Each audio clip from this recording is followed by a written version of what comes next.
বাংলাদেশ দ্বিতীয়বারের মতো আবার স্বাধীন হয়েছে। আমাদের শহীদদের স্মরণে বাংলাদেশের বিভিন্ন স্থানে বিভিন্ন রকম আঁকাবুকি করা হচ্ছে। সবাই যেহেতু আঁকাআঁকি করছে, আমরা কেন পিছিয়ে থাকবো? আমরাও আঁকাচ্ছি। প্রথমে আমরা ভেবে নিয়েছি আমরা রাস্তার মধ্যে কিছু টাইপোগ্রাফি করব। এর জন্য আমরা রাস্তায় চকের মাধ্যমে বিভিন্ন টাইপোগ্রাফি এঁকে নিচ্ছি। আমরা রাস্তার একটি সাইডে কর্নারে বাংলাদেশের একটি মানচিত্র এঁকে নিচ্ছি এবং তার মাঝখানের গোল যে জায়গাটা বাংলাদেশের পতাকা, সেটাকে আমরা লাল রং রেখেছি এবং লালের চারপাশে আমরা সাদা রং করে নিয়েছি।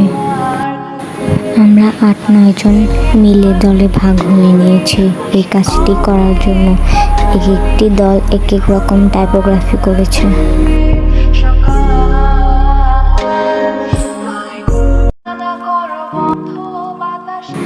আমরা অনেকে মিলে এই মানচিত্রটি আঁকাচ্ছি।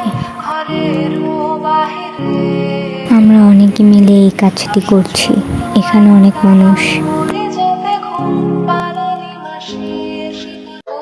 আঁকানো শেষ হলে আমরা এখানে মোমবাতি কর্মসূচিও পালন করি। আঁকাতে আঁকাতে এতক্ষণে এখানে সন্ধ্যা হয়ে গিয়েছে। আশেপাশে অনেক মানুষ মোমবাতি হাতে নিয়ে দাঁড়িয়ে আছে গোল করে।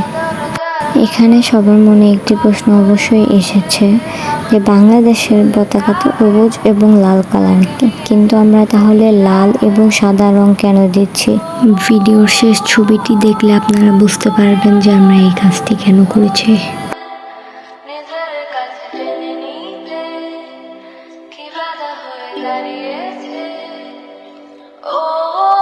সব কর্মসূচি শেষ করার পর আমরা এখানে কিছু ছবি তুলি for our memories. Thanks for watching guys and Allah Hafiz everyone. Assalamu alaikum.